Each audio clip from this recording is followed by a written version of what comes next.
Human veteran on trial. When the alien judge heard his name, the entire Galactic Council stood up. Before we dive into this story, drop a quick hi in the comments and tell me where you're watching from. It really helps support the channel. The Galactic Council Hall of Justice loomed over everything, its crystalline spires reaching toward the stars like accusing fingers. Inside, Logan Hayes stood alone, his weathered hands cuffed with energy restraints that hummed with an eerie blue glow. The former Marine felt small beneath the towering alien architecture, but his spine remained straight, his gaze unflinching. The chamber was massive, designed to intimidate with its sheer scale. Curved walls of polished obsidian rose hundreds of feet high, inlaid with glowing circuits of unknown purpose. 7 tiers of crystalline benches encircled the central platform where Logan stood, each filled with representatives of the Galactic Council's member species. Their murmurs echoed throughout the chamber, 1,000 whispers in 100 different languages. Logan's trial was about to begin, and he knew the odds were stacked firmly against him. After all, humans were still newcomers to the galactic stage, barely tolerated by the older species who viewed them with a mixture of curiosity and contempt. "Court will commence," announced a metallic voice that seemed to come from everywhere and nowhere at once. Case 7249. The Galactic Council versus Logan Hayes of Earth, charged with illegal military action, destruction of Council property, and violation of Border Treaty 389B. The judge's platform descended from the ceiling, a hovering disk of black metal veined with pulsing blue light. Upon it stood a Sien, one of the oldest species in the galaxy. Standing 9 feet tall, with scaled skin the color of burnished copper and 4 arms that moved with deliberate grace, Judge Mordenthau cut an imposing figure in his official robes.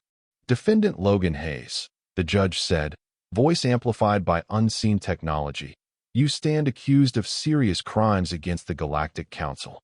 How do you plead?" Logan raised his head, looking directly into the judge's 6 pupilless eyes. "Not guilty, Your Honor." A ripple of discontent passed through the audience. The prosecution team, consisting of a trio of Vortians with their characteristic blue skin and elongated skulls, exchanged satisfied glances.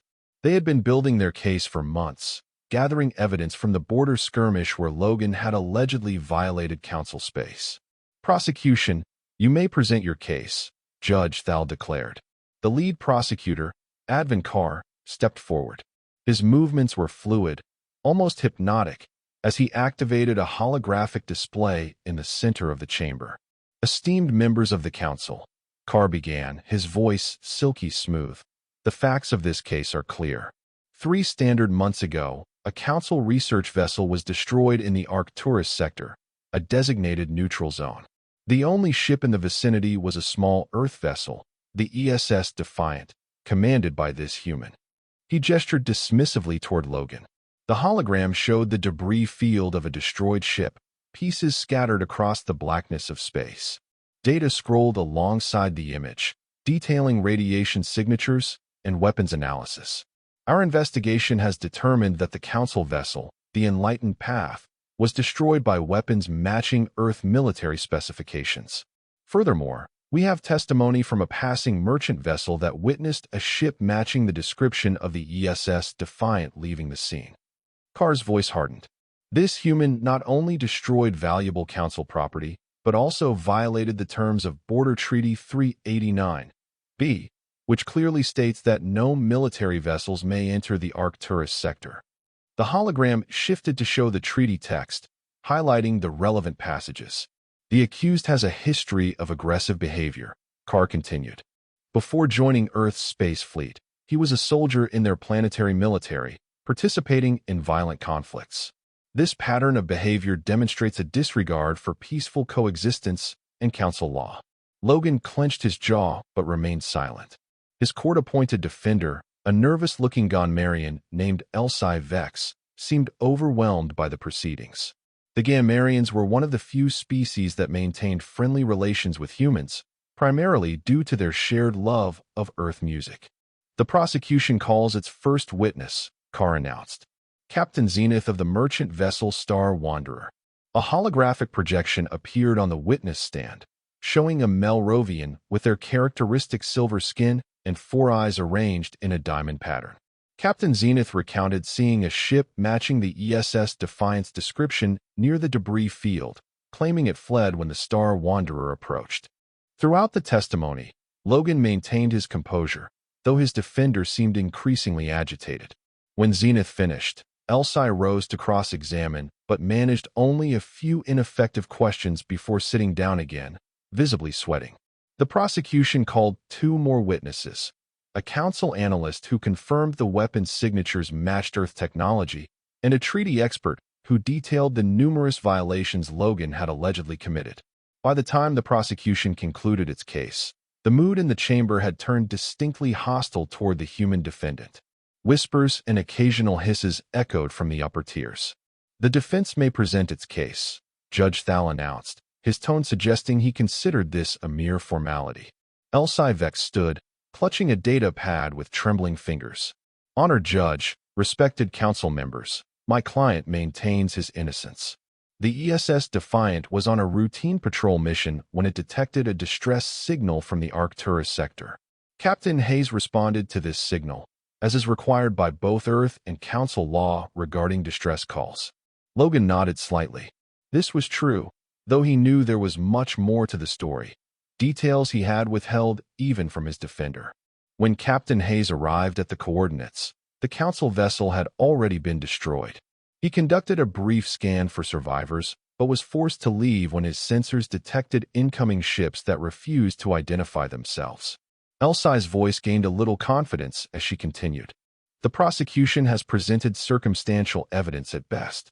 There is no direct proof that my client's weapons were used against the Enlightened Path. It was a weak defense, and everyone in the chamber knew it." Logan could see the skepticism on the judge's face. "Does the defense wish to call any witnesses?" Judge Thal asked. "Just one, Your Honor. I call Captain Logan Hayes to testify on his own behalf." Logan stepped to the witness stand, the energy restraints still humming around his wrists. He faced the vast chamber filled with alien faces, most hostile, some merely curious. "Captain Hayes," Elsie began, "please tell the court what happened on the day in question." Logan cleared his throat. "As my defender stated, I was on a routine patrol near the border of Council space when I received a distress signal. Following protocol, I diverted to investigate. When I arrived, I found the Enlightened Path already destroyed. I scanned for survivors and was preparing to report the incident when my ship detected 3 unidentified vessels approaching rapidly." "And did these vessels identify themselves?" Elsie asked. "No. They refused all communication attempts and launched weapons. I took evasive action and left the area after it became clear they weren't interested in talking." The lead prosecutor stood abruptly. "Objection. This testimony contradicts the evidence. Our scans show no other vessels in the area besides the defendant's ship and the witness's merchant vessel."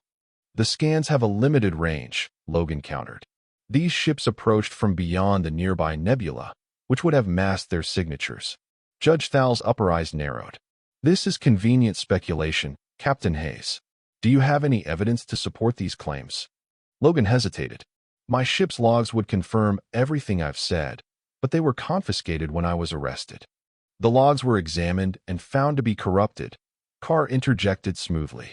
"Possibly tampered with by the defendant before his capture." A murmur ran through the crowd. Logan knew how this looked, like a desperate attempt to shift blame. "I did not tamper with anything," Logan stated firmly. "And I did not attack the Council vessel. Something else happened in that sector, something the Council either doesn't know about or is choosing to ignore." "That's enough speculation," Judge Thal cut in. "Unless the defense has actual evidence to present, we will move to closing arguments." Elsie looked at Logan helplessly. They had nothing else. "The defense rests, Your Honor," she said quietly. The closing arguments went as expected.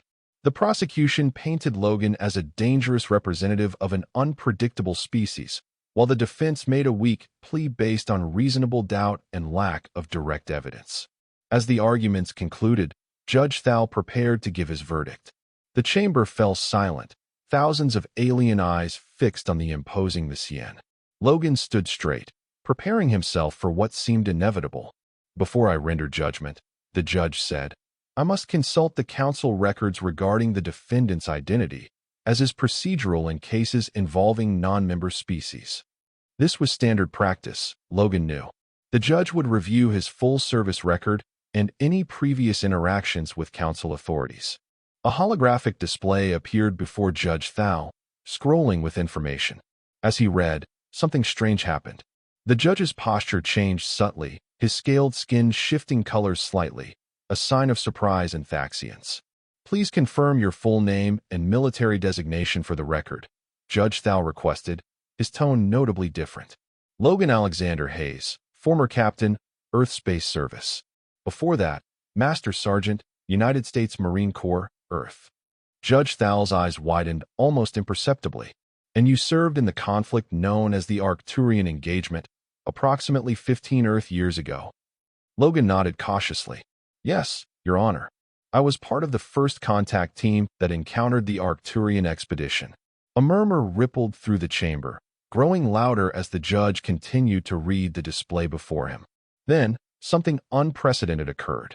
Judge Mordenthal stood up. The chamber fell into shocked silence. For a Thisian judge to stand during proceedings was unheard of, a breach of centuries-old protocol. This court will adjourn for 1 standard hour, Judge Thal announced, his voice carrying a strange edge. The council elders and I must confer on a matter of historical record. As the judge's platform rose back toward the ceiling, confusion spread throughout the chamber. The prosecution team huddled together, clearly baffled by this unexpected turn. What just happened? Elsie whispered to Logan as he returned to the defense table. What's this Arcturian engagement they're talking about? Logan's expression was grim. Something I never thought would come up again. It happened before Earth officially joined the galactic community during our early exploration days. It was classified by both Earth and Council authorities. And you were there? Elsie's eyes widened. Why didn't you mention this before? Because I was under orders never to speak of it, Logan replied quietly. And because I didn't think it would matter to this case. Before Elsie could press further, something even more unexpected happened. Throughout the chamber, several council members had risen to their feet. Not just any members, but the eldest representatives of the most influential species. They stood silently, their gazes fixed on Logan with expressions ranging from astonishment to what appeared to be respect. What's happening? Elsie whispered, clearly alarmed. Logan shook his head slowly. I don't know, but something's changed. He watched as more council members stood, the movement spreading like a wave through the assembly. Something's definitely changed. The hour passed in tense silence. When Judge Thal's platform descended again, the chamber was still filled with standing council members. This time, the judge was accompanied by 3 elder representatives, leaders of the council's founding species. This court is now in session, Judge Thal announced. In light of new information, the council elders wished to address the assembly. The eldest of the 3, a Valorian with translucent skin that revealed the pulsing of multiple hearts, stepped forward. Elder Saran was rumored to be over 800 years old, her species known for their long lives and perfect memories. Members of the Galactic Council, Elder Saran began, her voice surprisingly strong. It has come to our attention that the defendant before us today is not merely Logan Hayes of Earth, as the records initially indicated. He is Master Sergeant Logan Hayes, decorated veteran of Earth's military forces, and, most significantly, one of the 7 shields of Arcturus. The chamber erupted in astonished exclamations. The prosecution team looked utterly confused, while Logan stood perfectly still, his face revealing nothing. For those too young to remember, Elder Saran continued once the noise had subsided. The incident known officially as the Arcturian engagement occurred before Earth was granted observer status in the Council. It was a time when many among us still viewed humans as dangerous primitives, unworthy of galactic citizenship. She gestured toward Logan. 15 standard years ago, a scientific expedition to the Arcturus sector encountered an unknown hostile force. This force had already destroyed several uninhabited outposts, but the Council, in its wisdom, here her tone turned slightly ironic, decided not to inform the newly discovered human civilization of the danger, despite their proximity to the affected region. Elder Saran's gaze swept the chamber. When the hostile force attacked the Arcturian research station with 1,000 of our citizens aboard, only one ship responded to their distress call, a small Earth vessel conducting early exploration. That ship was commanded by a junior officer, but its ground team was led by this man, Master Sergeant Logan Hayes. The holographic display activated again, showing grainy footage of armored human soldiers fighting alongside Council security forces against shadowy creatures with too many limbs. The Seven Shields, as they came to be known, were the only military personnel able to reach the station. They held off the enemy for 26 standard hours, allowing time for 973 civilians to reach escape pods. Only the Seven Shields and 27 security personnel remained to face the final assault. The footage showed a desperate last stand in a narrow corridor. Logan and 6 other humans, their armor scorched and damaged, firing alongside the remaining Council security forces. When it became clear the station would be overrun, someone needed to remain behind to activate the self-destruct sequence manually. The Seven Shields volunteered as one, sending the remaining Council security personnel to the final escape pod. The chamber was utterly silent now, every eye fixed on the footage as it showed Logan and his team setting up a defensive position around the station's core. The Seven Shields destroyed the station, themselves, and the entire hostile force. It was believed all 7 perished in the explosion. Elder Saran turned to face Logan directly. Yet here stands one of them, alive when we thought him dead, facing accusations from the very civilization he helped save. Logan finally spoke, his voice steady. I was thrown into an emergency stasis pod in the final moments by my commanding officer. It drifted for 3 years before being recovered by an Earth search team. I was the only survivor. The lead prosecutor, Advinkar, appeared completely lost. Elder Saran, while this is certainly a remarkable historical footnote, I fail to see how it relates to the current charges. Judge Thal's eyes flashed.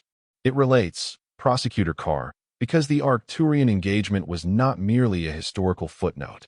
It was the first encounter with the entity we now call the Void Collective, an encounter that would have ended with the infection and destruction of multiple Council worlds had these humans not sacrificed themselves. More relevant to the current proceeding, Elder Saran added, is the fact that the hostile Force Master Sergeant Hayes encountered 15 years ago utilized technology that could mimic other vessels, including their weapon signatures. A shock of understanding passed through the chamber. The treaty violation charges are similarly compromised, Judge Thal continued. The Arcturus sector was designated a neutral zone specifically because of the events of 15 years ago, events that Master Sergeant Hayes played a crucial role in. As one of the Seven Shields, he has permanent clearance to enter that sector, a fact that was apparently overlooked in the rush to judgment. The prosecution team looked stricken. Carr attempted to regain his composure. Your Honor, even if this historical account is accurate, it does not automatically exonerate the defendant from the current charges. No, it does not, Judge Thal agreed. But it does cast significant doubt on the evidence presented and raises questions about why a decorated veteran with special clearance would suddenly decide to attack a Council vessel without provocation. The judge turned to Logan. Captain Hayes, given your experience with the Void Collective, what do you believe happened to the Enlightened Path? Logan stepped forward, energy restraints still humming around his wrists. Your Honor, I believe the Void Collective has returned. The destruction pattern of the Enlightened Path matches their methods. They destroy a ship, then mimic its signature to lure in potential rescuers. I think they used my ship's signature to attack the Council vessel, then fled when other ships approached. Murmurs of alarm spread through the chamber. This is speculation, Carr protested. The Void Collective was destroyed 15 years ago. That's what we all wanted to believe, Logan replied grimly. But during my time on that station, I learned enough about them to know they're not so easily eradicated. They're patient, they adapt, and they hold grudges. Judge Thal was silent for a long moment, all 6 of his eyes focused on Logan. Finally, he spoke. In light of this new information and the significant questions it raises about the evidence presented, I cannot in good conscience render a guilty verdict. The charges against Captain Logan Hayes are dismissed. The energy restraints around Logan's wrists deactivated with a soft click, falling to the floor. Furthermore, Judge Thal continued, I am ordering an immediate investigation into the destruction of the Enlightened Path, with a focus on possible Void collective involvement. Captain Hayes, given your unique experience, the Council would value your assistance in this matter. Logan nodded slowly. Of course, Your Honor. As the formal proceedings concluded, Council members began to descend from their tiers, many approaching Logan directly. Elder Saran was the first to reach him. The Council owes you an apology, Captain Hayes, she said, her voice carrying in the now quiet chamber. Both for this miscarriage of justice and for the secrecy that surrounded your previous service. The Seven Shields deserved recognition, not anonymity. Logan shook his head. My team didn't do it for recognition, Elder. We did it because it was the right thing to do. A very human sentiment, Elder Saran observed with what might have been a smile, and perhaps one the Council could learn from. More Council members approached, many offering apologies or expressions of gratitude. Species that had previously viewed humans with suspicion now looked at Logan with newfound respect. His defender, Elsi Vex, stood nearby, looking both relieved and bewildered. As the crowd around him grew, Logan noticed a familiar face approaching, Admiral Chun of Earth's Diplomatic Corps. The Admiral had arrived on the Council station shortly after Logan's arrest, but had been prevented from interfering in the trial. Captain, Admiral Chun greeted him with a formal salute. Looks like you've managed to create quite a stir. Again, not intentionally, sir, Logan replied. I was just trying to survive the trial. Well, you've done more than that. You've just changed how the entire Council views humanity. Chun glanced around at the gathered aliens. The classified status of the Arcturian engagement has been a point of contention between Earth and the Council for years. They insisted on secrecy to prevent panic. We argued that our people deserve to know about their heroes. Logan frowned. With all due respect, Admiral, I'm not comfortable being called a hero. I lost my entire team that day. I understand, Chun said quietly. But whether you like it or not, what happened here today matters. The Council species are standing for you, Hayes. Do you understand how unprecedented that is? Many of them live for centuries. They don't stand for anyone. Logan looked around the chamber, seeing dozens of Council members still on their feet, watching him with curious, respectful gazes. The symbolism wasn't lost on him. The real question, Admiral Chun continued, is what happens now? If you're right about the Void Collective returning, we're going to need more than just diplomatic goodwill. Logan's expression hardened. Then we'd better start preparing. Because if it is them, Admiral, they won't stop with one ship. They never do. The Admiral nodded gravely. I know. That's why I've already requested that Earth send its newest vessel to meet us here. The ESS Vengeance should arrive within 48 hours. Vengeance? Logan raised an eyebrow. That doesn't sound like a diplomatic vessel. It's not, Chun replied with a grim smile. It's a warship, Captain. And as of this moment, you're its new commanding officer. Logan felt the weight of responsibility settling on his shoulders again, heavier than before.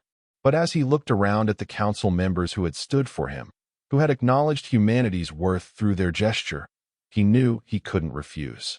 I accept the command, Admiral, he said finally. But I'll need to select my own crew. And I want full access to all Council records regarding the Void Collective. Done, Chun said without hesitation. Elder Saran has already offered complete cooperation. As they spoke, a young aide rushed into the chamber, hurrying directly to Judge Thal. The judge listened to the aide's whispered message, his scaled skin shifting to a pale gray, an indication of alarm in Thaxians. Attention! Judge Thal's voice echoed through the chamber. I have just received word that 3 Council outposts near the Arcturus sector have gone silent within the past hour. All communication attempts have failed. A chill swept through the assembly. Logan and Admiral Chun exchanged grim looks. It's starting, Logan said quietly. Just like before. Judge Thal raised all 4 of his arms for silence as the chamber erupted in concerned voices. In light of this development, the Council is hereby invoking Emergency Protocol 7. All civilian vessels are ordered to avoid the affected region, and all Council military forces are to prepare for possible engagement. The judge's gaze found Logan in the crowd. Captain Hayes, it appears your expertise will be required sooner than anticipated. The Council formally requests Earth's assistance in this matter. Admiral Chen stepped forward. Earth stands ready to assist, Judge Thal. Captain Hayes will coordinate our response. As the chamber descended into organized chaos, with Council members rushing to contact their governments, Logan stood in the eye of the storm, his mind already racing with plans and strategies. Elder Saran approached him again, her translucent skin pulsing with accelerated heartbeats. It seems history has a way of repeating itself, Captain Hayes. Not entirely, Elder, Logan replied. This time, we know what we're facing. And this time, Earth and the Council will face it together. The Elder nodded solemnly. Indeed. Though I find myself curious, after surviving what you did 15 years ago, after being wrongfully accused and nearly convicted by the Council, why would you willingly put yourself in harm's way again? Logan's gaze drifted to the massive viewports that lined one wall of the chamber, showing the star-filled expanse beyond. Because my team gave their lives to save Council civilians they'd never met, from a world that hadn't even accepted them yet. They did it because it was right. He looked back at the Elder. I'm still a Marine, ma'am. We don't leave people behind, and we finish what we start. Elder Saran studied him for a moment. The Council has much to learn from humanity, it seems. She gestured toward the chamber exit. Come. There is little time, and much to prepare. As Logan followed her from the chamber, he noticed that many Council members were still standing, watching him go. It wasn't just respect he saw in their alien eyes now. It was hope. The trial was over. The real battle was about to begin. The ESS Vengeance emerged from hyperspace with a flash of blue energy, its sleek black hull absorbing the distant starlight rather than reflecting it. At over 800 meters long, it was the largest warship humanity had ever built, a direct response to the growing tensions in the galaxy. From the command bridge, Logan surveyed his new vessel with appreciation. The ship had been designed with the lessons of the Arcturian engagement in mind, heavily armored, with redundant systems and specialized weapons designed to combat the Void Collective's unique biology. System check complete, Captain, reported his newly appointed first officer, Commander Maya Foster. She had served with distinction during the border conflicts and came highly recommended by Admiral Chun. All stations report ready. Logan nodded. Good. What's our status on the Council liaison officers? They're settled in, sir. Elder Saran assigned us representatives from 5 different species, each with expertise relevant to our mission. Have them report to the briefing room in 30 minutes. We need to consolidate what we know about the situation. As Commander Foster relayed the orders, Logan studied the tactical display showing the 3 silent outposts. They formed a rough triangle in space, with the Arcturus Research Station at its center, the same station where he had fought alongside his team 15 years before. The Council had rebuilt it, of course. After the Void Collective had been destroyed, they had deemed the sector safe enough to re-establish a presence. A decision that now appeared to have been premature. Logan's reverie was interrupted by a communication alert. Captain, we're receiving a transmission from the Council flagship Eternal Vigilance, the communications officer announced. On screen, Logan ordered. The view screen activated, showing the imposing figure of Council Fleet Commander Trix Volan. The Celadorian's crystalline exoskeleton glittered under the lights of his own bridge. Captain Hayes, Volan greeted him with a formal gesture. My fleet has established a perimeter around the affected sector. We await your input on how to proceed. Logan noted the change in attitude from the Council military. Before his trial, they would never have deferred to a human captain, regardless of the circumstances. Commander Volan, I suggest we maintain our distance for now. If this is indeed the Void Collective, they'll be expecting a direct assault. That's how they operate. They provoke an emotional response, then exploit the tactical mistakes that follow. Volan's faceted eyes narrowed slightly. You believe they possess intelligence rather than merely acting on instinct? I know they do, Logan replied grimly. They communicate, they plan, and they learn from each encounter. That's what makes them so dangerous. Your assessment aligns with what little data we were able to gather from the Arcturian engagement, Volan acknowledged. What do you propose instead of a direct approach? A reconnaissance mission. Small, fast, and quiet. I'll lead it personally. Volan's crystalline features shifted in what Logan had learned to recognize as surprise. Is it wise for the mission commander to risk himself in this manner? With respect, Commander, I'm one of the few people who has encountered the Void Collective and survived. I know what to look for, what signs might be missed by someone without that experience. After a moment's consideration, Volan nodded. Very well, Captain Hayes. My fleet will maintain position and stand ready to assist. Volan out. As the transmission ended, Logan turned to Commander Foster. Prepare a scouting vessel. Minimal crew, stealth systems active. Sir, Foster said hesitantly, the Admiral might not approve of you leading this mission personally. The Admiral gave me operational discretion, Commander. Logan's tone made it clear the matter wasn't up for discussion. Besides, we both know this isn't a conventional enemy. Experience matters more than rank here. Foster nodded, recognizing the truth in his words. Yes, sir. I'll have the Phantom ready in 20 minutes. Good. And Commander, sir, if anything happens to me out there, your orders are to take command and coordinate with the Council fleet. Don't attempt a rescue. Is that clear? Foster's expression was professional, but her eyes betrayed her concern. Understood, Captain. Though I hope it won't come to that. Logan managed a small smile. So do I, Commander. So do I. 30 minutes later, Logan was aboard the Phantom, a sleek reconnaissance vessel designed for stealth operations. Joining him were Lieutenant Zoe Franklin, the ship's pilot, and two of the Council liaison officers, Kresh, a Vortian sensor specialist, and Tila, a Gonmarian xenobiologist with expertise in hostile life forms. As they prepared for departure, Elder Saran made an unexpected appearance in the hangar bay. Captain Hayes, she greeted him. A moment of your time before you depart. Logan nodded to his team to continue preparations and stepped aside with the Elder. I wanted to give you this personally, Saran said, extending a small crystalline device. It contains all the Council records regarding the Void Collective, including data that was classified even from most Council members. Logan accepted the device. Thank you, Elder. This could be invaluable. There is something else. Saran's voice dropped lower. The Council has not been entirely forthcoming about the Arcturus sector. After the engagement 15 years ago, some of our scientists theorized that the Void Collective was attracted to something specific in that region of space. They never determined what, but the research was ongoing aboard the Enlightened Path. Logan's eyes narrowed. The ship that was destroyed. The one I was accused of attacking. Saran nodded. I believe its destruction may not have been random. The Void Collective may have targeted it specifically because of what the scientists were close to discovering. Do you know what they found? Logan asked urgently.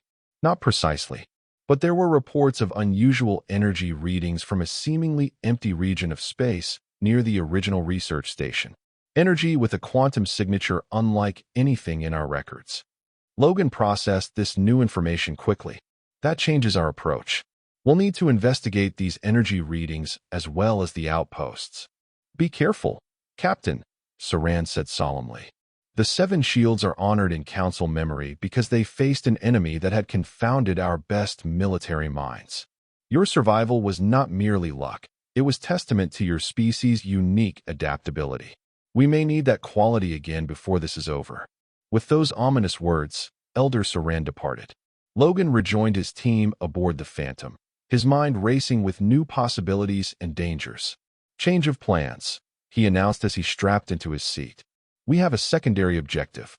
As Logan briefed the team on the new information, the Phantom disengaged from the Vengeance and slipped away into the darkness of space, its advanced stealth systems rendering it nearly invisible against the backdrop of stars.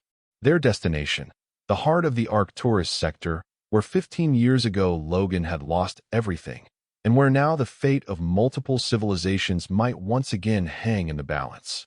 The Phantom glided silently through the void, its stealth systems operating at maximum efficiency. Inside, Logan studied the sensor readings with intense focus, searching for any sign of the enemy that had haunted his dreams for 15 years.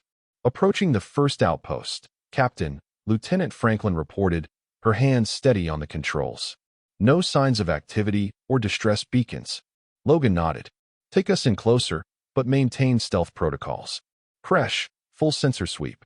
The Vortian officer manipulated the advanced sensor array, his elongated fingers dancing across the controls with practiced precision. Scanning now, Captain. No life signs detected. Power systems are offline. There appears to be structural damage to the outer hull consistent with what? Logan prompted. Kresh looked up, his four eyes blinking rapidly in what Logan recognized as the Vortian expression of alarm. The damage pattern matches exactly the records from the Arcturian engagement. The same molecular degradation at the breach points. Tila, the Gonmarian xenobiologist, moved to examine the sensor data. He's right. This is the Void Collective's feeding signature. They don't just destroy, they consume matter at the molecular level, converting it to energy they can absorb. Logan felt a chill run down his spine, not from fear, but from the confirmation of what he had suspected since his trial. Can you detect any residual energy trails? They always leave a trace, like a slime trail. Kresh adjusted the sensors. Yes, faint, but present, leading away from the outpost toward. He paused, rechecking his readings. Toward the coordinates of the original research station. As I thought, Logan muttered. They're going back to where it all started. Lieutenant Franklin, set course for the research station, but keep your distance. We observe only, understood? Yes, sir, Franklin replied, her voice betraying a hint of tension as she adjusted their course. As they approached the rebuilt research station, Logan's mind flashed back to those final desperate hours 15 years ago, the screams of the wounded, the hiss of the creatures as they breached each successive defensive position, the grim determination on the faces of his team as they made their last stand. Captain, Kresh's urgent voice snapped Logan back to the present. I'm detecting unusual energy readings from the station, not consistent with normal operations. On screen, Logan ordered.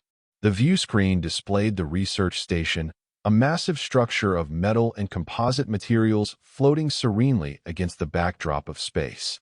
At first glance, it appeared undamaged and operational, its exterior lights functioning normally. Something's not right, Logan said, narrowing his eyes.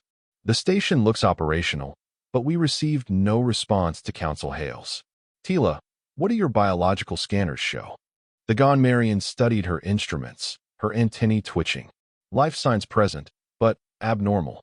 The patterns are fluctuating in ways that don't match any known species. It's a trap, Logan stated flatly. They've taken the station intact and are using it as bait, just like they did with the Enlightened Path.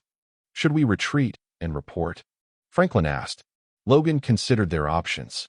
Simple reconnaissance was no longer enough. They needed to understand what the Void Collective was planning. No, we need more information. He pointed to a small maintenance airlock on the station's underside. There, we can dock the Phantom at that auxiliary port. It's designed for maintenance drones, so it's less likely to be monitored. Kresh looked alarmed. Captain, with all due respect, boarding the station seems extremely hazardous given what we know about the Void Collective. Which is precisely why I need to see what they're doing firsthand, Logan countered. Lieutenant Franklin will remain with the ship, ready for immediate extraction. Kresh, you'll monitor from here as well. Tila, you're with me. Your biological expertise may be crucial. Despite their obvious reservations, the team prepared for the boarding operation. Logan checked his pulse rifle, a weapon specifically designed for combat against the Void Collective, with ammunition that disrupted their molecular cohesion. As he and Tila donned their environmental suits, Logan activated the small recording device in his helmet. This is Captain Logan Hayes. If we don't return, transmit this log to the Vengeance along with all sensor data collected. What we learn here may be vital to stopping whatever the collective is planning. The Phantom docked with the maintenance airlock, connecting with a soft metallic thunk that seemed unnervingly loud in the silence of space. Logan led the way, pulse rifle at the ready, as they entered the darkened maintenance corridor. Life support is active, Tila noted, checking her instruments. Atmosphere is normal, but I recommend keeping helmets sealed regardless. Logan nodded in agreement. The Void Collective was known to use airborne particles as a means of tracking prey. They moved through the corridor with practiced stealth, Logan falling back on his marine training, checking corners and sight lines with methodical precision. The station was eerily quiet, The only sound the soft hum of essential systems still operating on auxiliary power. The main research lab should be 2 levels up, Logan whispered, consulting the station schematic displayed inside his helmet. If the Void Collective is interested in the energy readings Elder Saran mentioned, that's where they'll be. They found an access ladder and began to climb. As they ascended, Logan noticed something disturbing on the rungs, a thin, almost invisible film of glistening material. "Hold," he commanded softly, kneeling to examine the substance. "Tila, analysis?" The xenobiologist used a small device from her belt to scan the film. "Organic compound, similar to what we've seen in the records. They've been through here recently. Stay alert," Logan warned. They could still be nearby. They continued their ascent with even greater caution. When they reached the access hatch to the main research level, Logan paused, listening. Faint sounds echoed from beyond. Not quite mechanical, not quite organic. A rhythmic pulsing, like a massive heartbeat. "Ready?" he asked Tila, who nodded nervously, gripping her scientific scanner like a lifeline. Logan unsealed the hatch slowly, wincing at the slight hiss of escaping air. They emerged into a dimly lit corridor, emergency lighting casting long shadows that seemed to move of their own accord. The pulsing sound was louder here, accompanied by a soft, wet slithering noise that raised the hairs on the back of Logan's neck. He knew that sound all too well. "The main lab is just ahead," he whispered. "Stay behind me, and if I say run, you run, no questions, no hesitation." They approached a set of reinforced doors marked Primary Research Facility. Unlike the other doors they had passed, these were partially open, a gap of about 30 centimeters between them. Through the gap, an eerie bluish light pulsed in rhythm with the sound they had been following. Logan positioned himself to see through the gap without being exposed. What he saw made his blood run cold. The lab had been transformed. The scientific equipment remained, but now served as anchoring points for a vast web of glistening black tendrils that covered the walls, ceiling, and floor. At the center of the web was a pulsating mass of darkness that seemed to absorb light rather than reflect it. More disturbing were the figures moving around the lab, council scientists, or what had once been council scientists. Their bodies were intact, but moved with an unnatural fluidity, black tendrils occasionally visible beneath their skin. Their eyes were completely black, their expressions blank. "They've been taken," Tilo whispered in horror. "Infected and controlled, just like in the historical records." Logan nodded grimly. "The collective uses them as drones, extensions of itself. They retain their knowledge and skills, but serve the collective's will." As they watched, one of the infected scientists approached what appeared to be the main control console. The scientist's hands moved across the interface, initiating a sequence that caused a large device in the center of the room to activate. "What is that?" Logan murmured. Tila adjusted her scanner. "It appears to be some kind of quantum field generator. They're creating a controlled subspace aperture, essentially, a small artificial wormhole." "To where?" Logan asked, though he feared he already knew the answer. "I can't tell precisely, but the quantum signature matches what Elder Saran described. It's reaching into a region of space that shouldn't exist in our universe." As the device powered up, the mass of darkness at the center of the web pulsated more rapidly. Tendrils extended toward the forming aperture, which appeared as a swirling vortex of dark energy. "They're trying to open a doorway," Logan realized aloud. "Not just for the collective members already here, but for something else. Something bigger. We need to stop them," Tila said urgently. Logan weighed their options. They were outnumbered and likely outmatched. Any direct assault would fail. But if the Void Collective succeeded in opening this doorway, "We need to get back to the ship," he decided. "Warn the fleet. This isn't just about a few outposts anymore. They're planning an invasion." As they began to retreat, Logan's foot disturbed a small piece of debris, sending it skittering across the floor. The sound, barely audible to human ears, was enough. One of the infected scientists turned toward the door, black eyes focusing on the gap. "Run," Logan hissed, pushing Tila ahead of him as he raised his pulse rifle. They sprinted back toward the access ladder, the sound of pursuit close behind.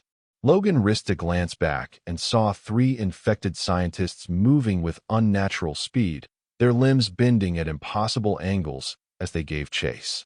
Down the ladder, quickly, Logan ordered as they reached the access point. Tila scrambled onto the ladder. As she descended, Logan took up a defensive position, pulse rifle aimed at the approaching figures. The first infected scientist rounded the corner, moving in a jerky, spider-like fashion. Logan fired, the pulse round striking the creature square in the chest. The impact caused the infected scientist to convulse as the energy disrupted the collective's control, black tendrils bursting from the body as it collapsed. The other two infected appeared, and Logan fired again, forcing them to take cover. He used the momentary reprieve to start down the ladder himself, firing occasional suppressing shots upward. "Crash, Franklin, prepare for emergency departure," he called into his comm unit as he descended. "We have hostiles in pursuit." "Understood, Captain," Franklin's voice replied. Standing by for immediate extraction. Logan and Tila reached the maintenance level and sprinted for the airlock where the Phantom waited. Behind them, the sounds of pursuit grew louder, joined by an unearthly shrieking that echoed through the corridors. "They've alerted the main collective," Logan shouted. "Move." They reached the airlock and cycled through as quickly as the safety protocols would allow. As the inner door sealed behind them, a black tendril slammed against the reinforced viewport, leaving a viscous residue that began to sizzle and eat into the transparent material. "Get us out of here, Lieutenant," Logan ordered as he and Tila tumbled into the Phantom. Franklin didn't need to be told twice. Her hands flew across the controls, disengaging the docking clamps and firing the maneuvering thrusters in one fluid motion. The Phantom pulled away from the station just as the airlock viewport gave way, black tendrils reaching hungrily into the space the ship had occupied seconds before. "Stealth systems active," Kresh reported, setting course away from the station. "Negative," Logan countermanded. "Hold position at maximum sensor range. I want to keep eyes on that station." As the Phantom moved to a safer distance, they watched in horror as the station's exterior began to change. Black veins spread across its surface, pulsing with that same rhythmic pattern they had observed inside. "The transformation is accelerating," Tila noted, her scientific detachment barely masking her fear. "The collective is diverting all available resources to their Aperture project." Logan's mind raced. They needed to warn the fleet, but a direct assault would be disastrous. The Void Collective fed on energy weapons, growing stronger with each attack. His team had discovered that 15 years ago, at terrible cost. "Lieutenant, contact the Vengeance," he decided. "Tight beam communication only, minimal power." "Channel open, Captain," Franklin reported moments later. "Vengeance, this is Hayes. We have confirmation of Void Collective presence. They've taken the research station intact and are attempting to create some kind of subspace aperture. Recommend against direct engagement. Repeat, do not approach the station. We're continuing observation and will report any developments." Commander Foster's voice came back, concern evident despite the signal compression. "Understood, Captain.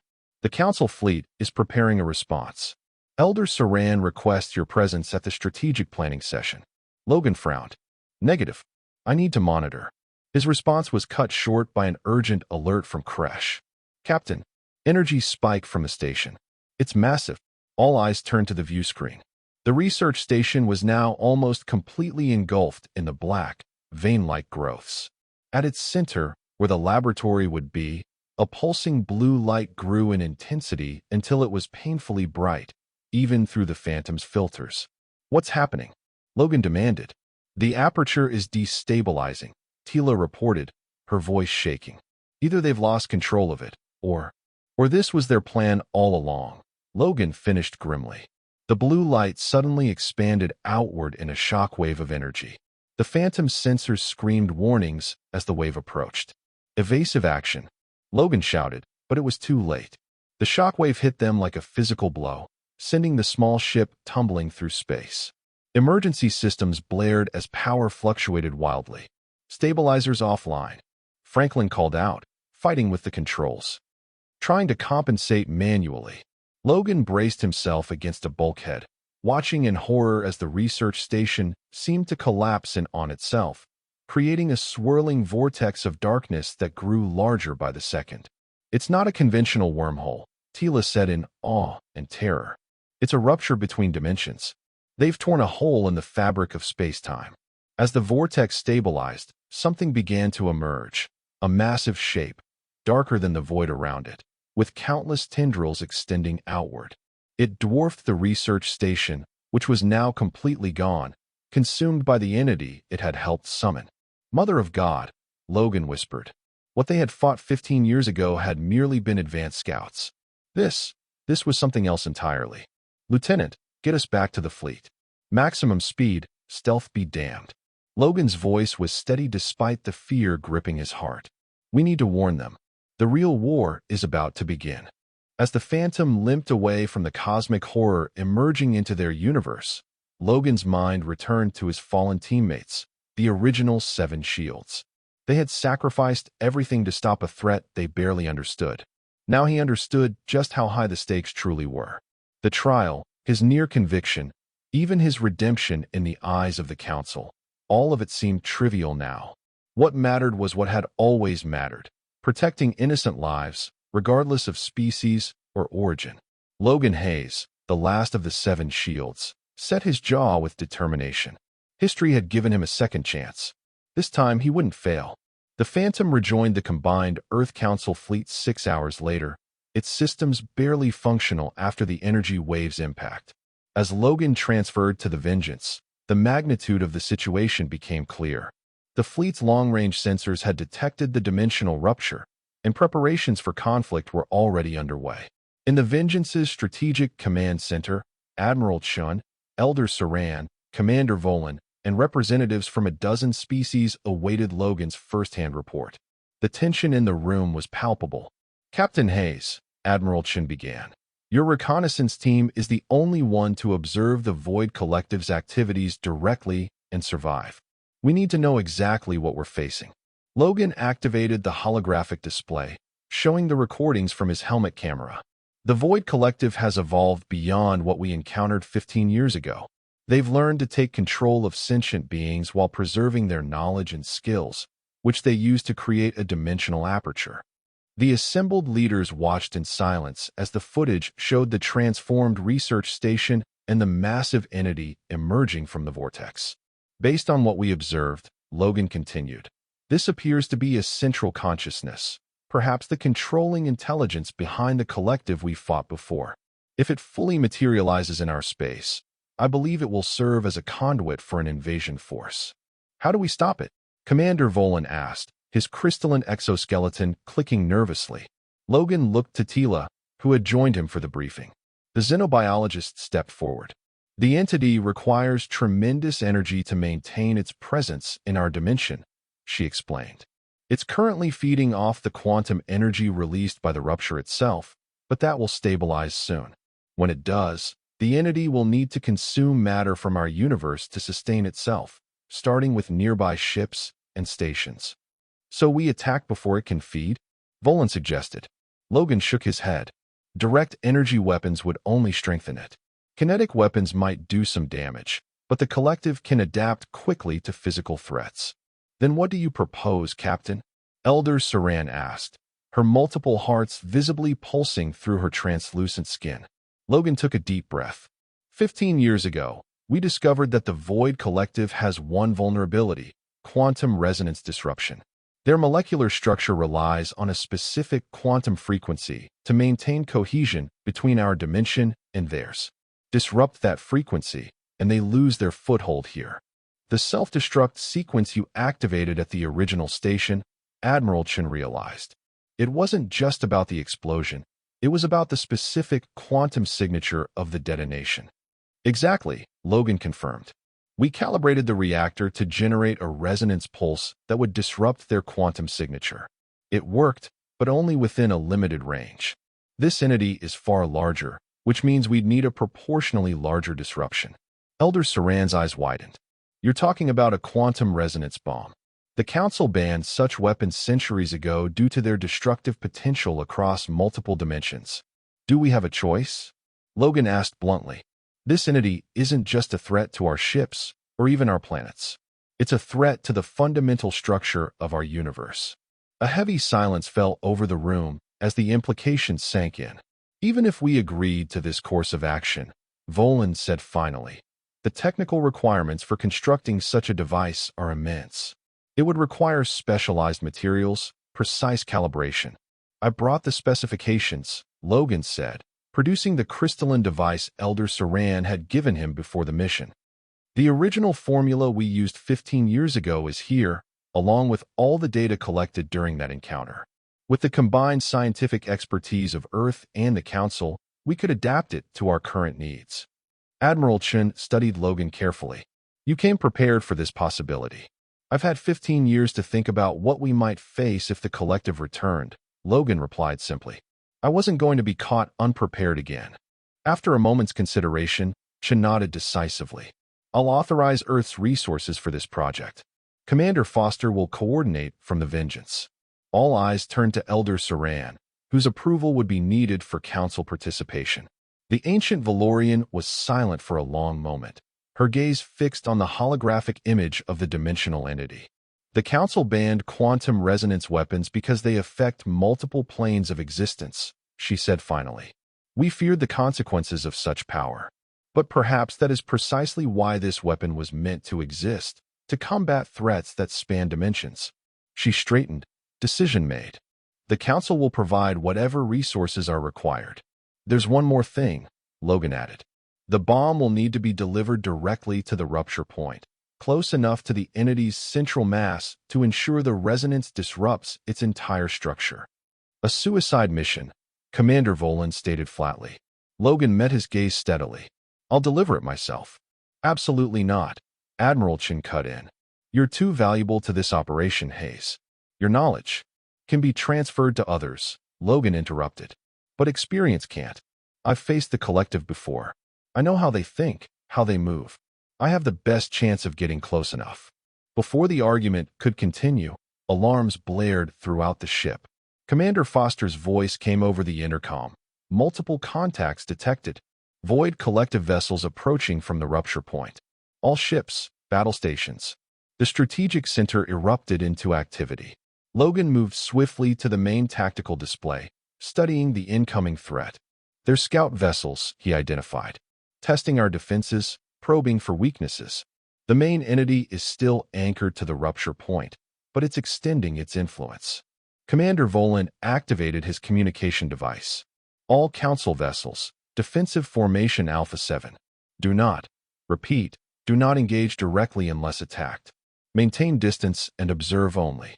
Admiral Chen issued similar orders to the Earth vessels.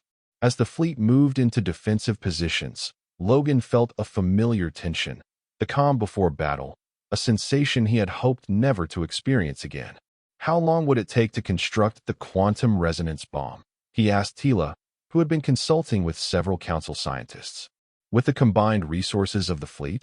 Perhaps 12 hours, she estimated. The calibration is the most critical aspect. If the resonance frequency is even slightly off, the bomb could stabilize the entity rather than disrupt it. Then we need to buy those 12 hours, Logan decided. Admiral, Commander, we need a delaying strategy. Something to keep the collective occupied while we prepare our countermeasure. As the leaders debated tactics, Logan's mind returned to the final moments with his team 15 years ago.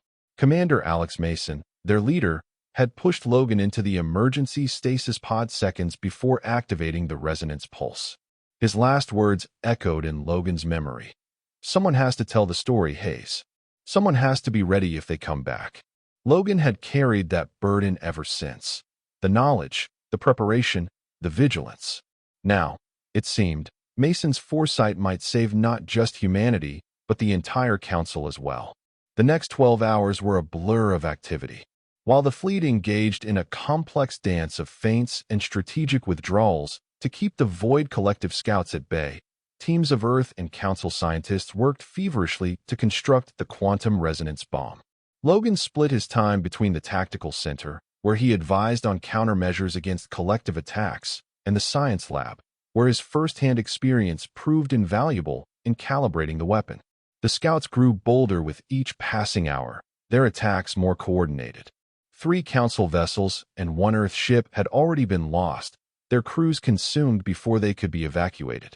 The pressure to rush the bomb's completion mounted, but Logan insisted on precision. "If we get this wrong, we don't get a second chance," he reminded the frustrated scientists. Finally, after 11 hours and 27 minutes of non-stop work, Chief Scientist Loren, a Thesian with specialized knowledge of quantum mechanics, announced, "The calibration is complete. The resonance bomb is ready." A small cheer went up from the exhausted team, quickly tempered by the knowledge of what came next. The bomb itself was surprisingly compact, a sphere approximately 1 meter in diameter, its surface etched with complex patterns that pulsed with a soft blue light. "The delivery mechanism is the final question," Lorenz said. "As Captain Hayes pointed out, it must be placed precisely at the rupture point, within 50 meters of the entity's central mass." "I'll take it," Logan stated, just as he had in the strategic meeting. "A small, fast ship has the best chance of getting through." This time, there was no argument from Admiral Chun or the others.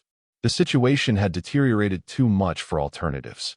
The collective scouts had formed a perimeter around the rupture, and the main entity had extended further into normal space, its massive tendrils now visible to the naked eye from the fleet's position. "The Phantom is still being repaired," Commander Foster reported.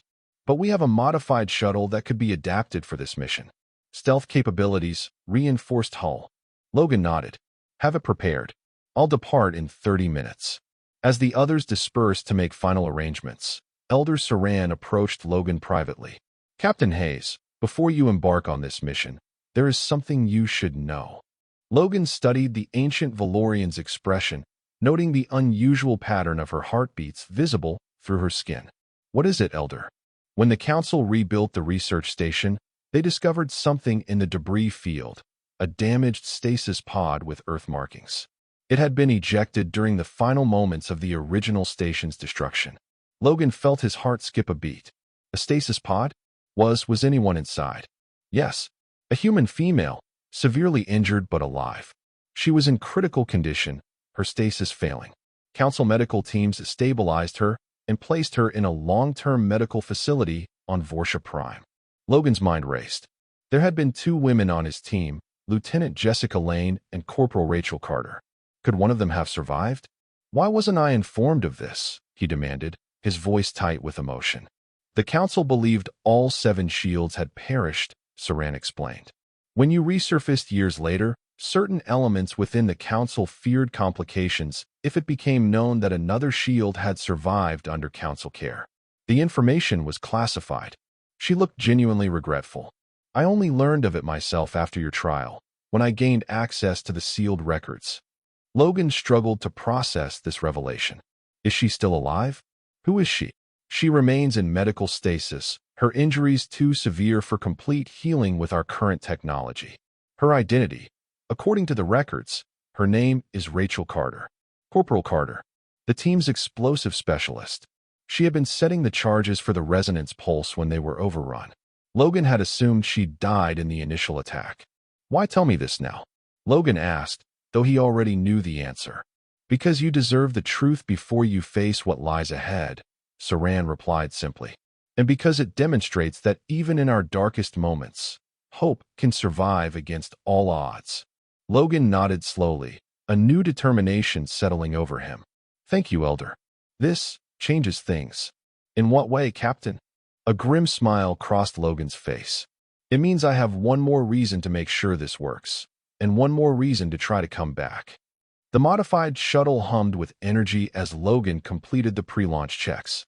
The quantum resonance bomb was secured in a specially designed chamber at the ship's core, surrounded by protective fields to prevent accidental detonation. The mission was simple in concept, nearly impossible in execution.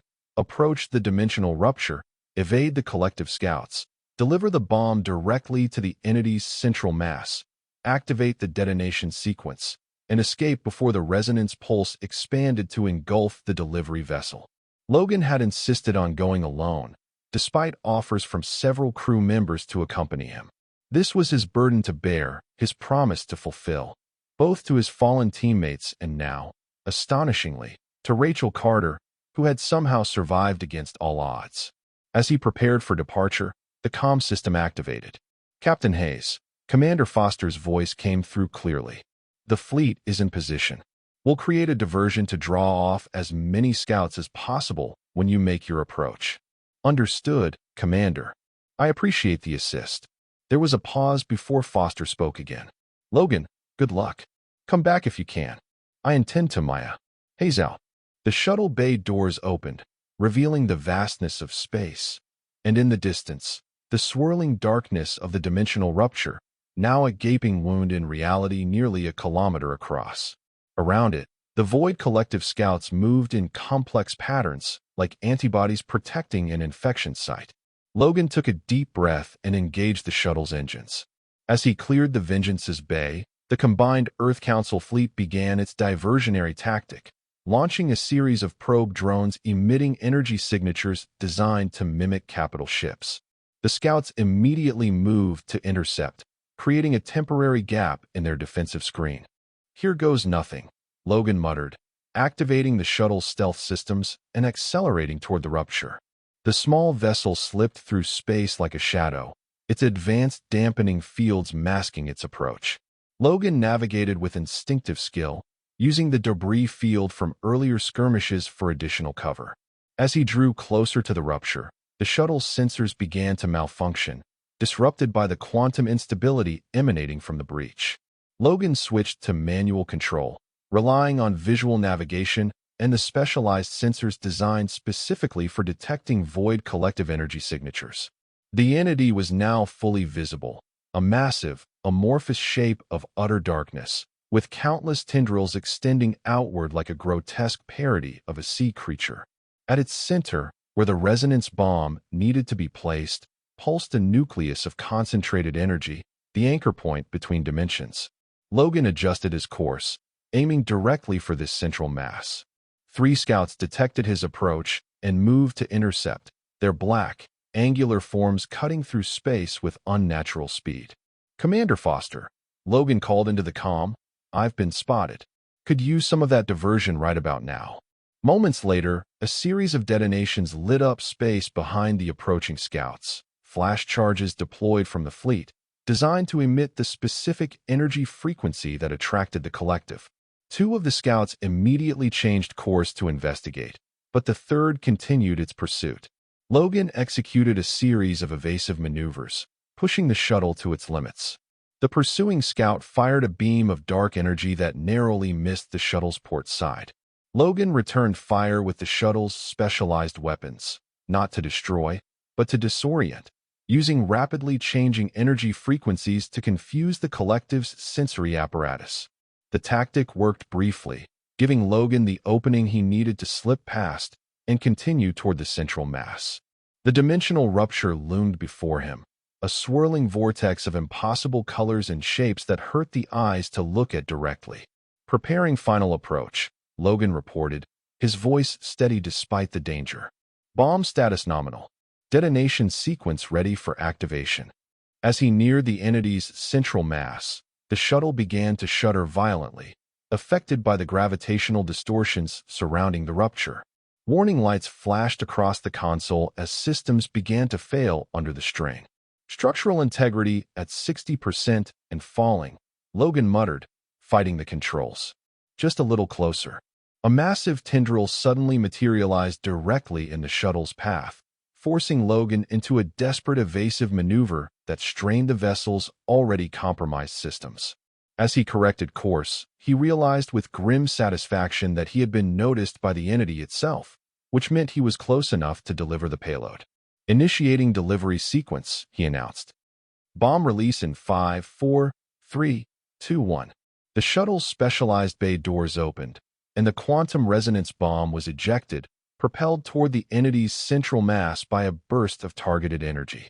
Logan immediately executed a reverse thrust maneuver, attempting to put as much distance as possible between the shuttle and the bomb before detonation. Bomb delivered successfully, he reported. Detonation in 30 seconds. The shuttle rocketed away from the rupture point, its engines straining at maximum capacity. Behind him, Logan could see the bomb's trajectory on his remaining functional sensors, a direct path to the entity's core. 20 seconds to detonation. Logan counted down, knowing the fleet was listening. Recommend all vessels increase distance from the rupture point. The resonance pulse will expand rapidly once initiated. The pursuing scout had regained ground and was now directly behind the shuttle, firing continuous beams of dark energy that eroded the vessel's rear shields. Logan pushed the engines beyond safety parameters, coaxing every bit of speed from the failing systems. 10 seconds to detonation. A direct hit from the scout caused the shuttle to lurch violently, warning systems blaring as multiple systems failed simultaneously. Logan fought to maintain control, but the shuttle began to spin, its stabilizers offline. 5 seconds. Through the viewport, Logan caught a glimpse of the bomb as it reached the entity's central mass, its blue glow now pulsing rapidly as the detonation sequence reached its final stage. Brace for resonance pulse, he warned the fleet. Detonation imminent. In the final second before detonation, Logan's thoughts turned to his team, to Commander Mason, who had saved his life, to the others who had sacrificed everything, and to Rachel Carter, somehow alive after all these years. He had fulfilled his promise. He had returned to face the enemy that had taken so much from them all. The quantum resonance bomb detonated. From the Vengeance's observation deck, the combined Earth Council fleet watched as a sphere of brilliant blue-white energy expanded outward from the rupture point.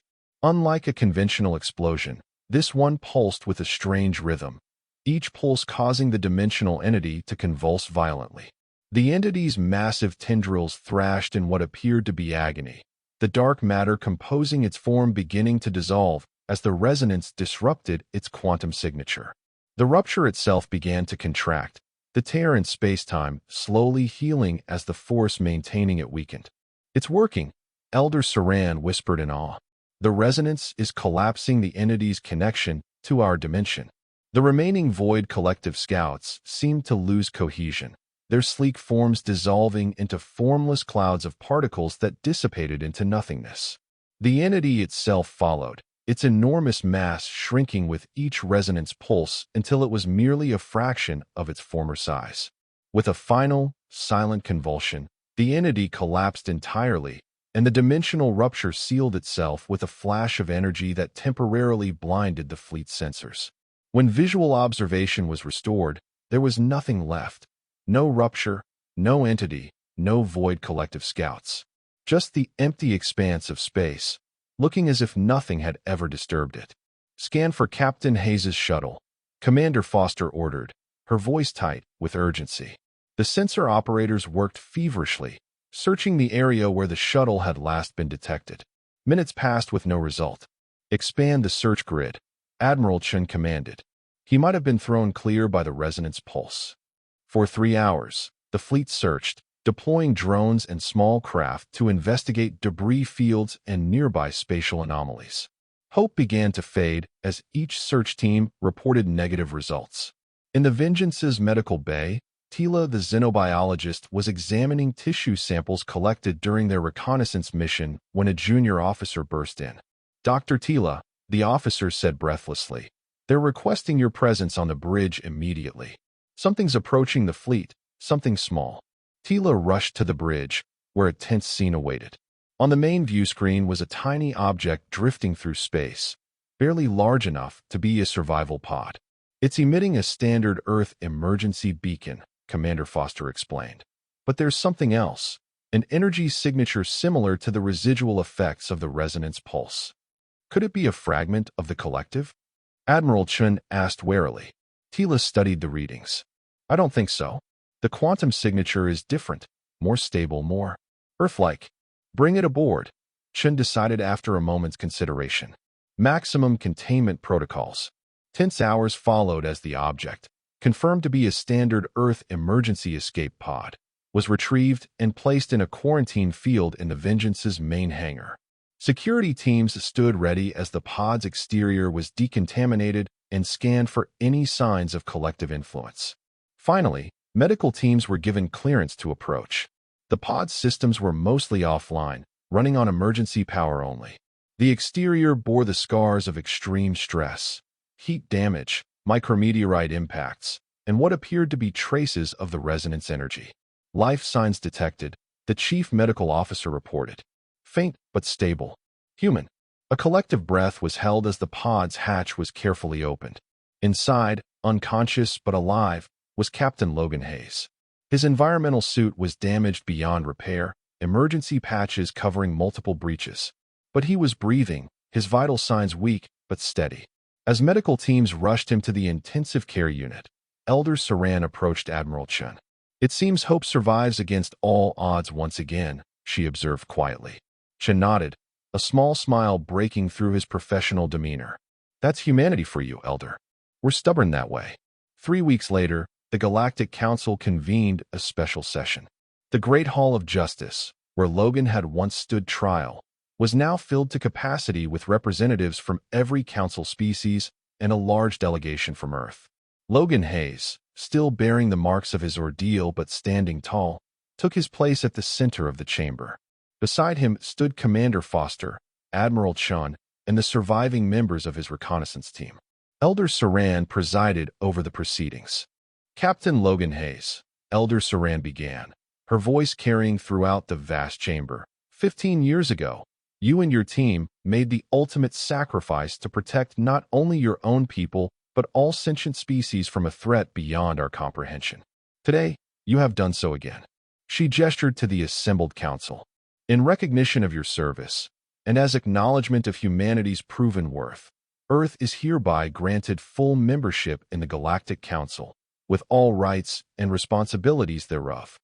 The chamber erupted in thunderous applause, council members once again rising to their feet in respect, not just for Logan, but for humanity itself. Furthermore, Elder Saran continued once the noise subsided. The council formally rescinds all charges previously brought against Captain Hayes. The record will show that he acted with honor and distinction in service to all sentient life. Admiral Chun stepped forward, presenting Logan with a small, crystalline medal, the highest honor Earth could bestow, for extraordinary heroism and sacrifice beyond the call of duty. As the ceremony concluded, Logan was approached by a Valorian medical officer. "Captain Hayes, there is someone who wishes to see you." In a quiet chamber adjacent to the hall, a medical pod hummed softly. Inside lay Corporal Rachel Carter, recently awakened from 15 years of stasis. Her body showed signs of the extensive regenerative treatment she had undergone, but her eyes were clear and alert as they fell on Logan. "Sergeant," she greeted him with the ghost of a smile. "Took you long enough." Logan clasped her hand gently. "Sorry about that, Corporal. Had a few things to take care of first." "I heard," Rachel said. "Saving the galaxy. Twice. The others would be proud." "We did it together," Logan replied softly. "All of us. The 7 shields." 2 months later, a memorial was unveiled in the central plaza of the council's headquarters. 7 human figures standing side by side, facing outward as if still protecting the galaxy. At the base, a simple inscription read, "The 7 Shields of Arcturus." They stood when others could not. Logan and Rachel, both now serving as Earth's military liaisons to the Council, stood before the memorial. The Void Collective was gone, the dimensional rupture sealed permanently by specialized stations now monitoring the sector. Humanity had found its place among the stars, respected not for their technology or power, but for their courage, sacrifice, and determination. "What now?" Rachel asked, gazing up at the faces of their fallen comrades preserved in eternal tribute. Logan looked out at the stars visible through the vast viewport beyond the memorial. "Now we build something worth protecting. Together." And that was the end of the story. If you listened all the way to here, don't forget to leave feedback about what you thought of the story in the comments, whether positive or negative. Your feedback helps us improve. Also leave your like and subscribe to the channel for more stories like this one. And I'll leave here on the screen another video that I'm sure you'll like. Big hug, and see you in the next story.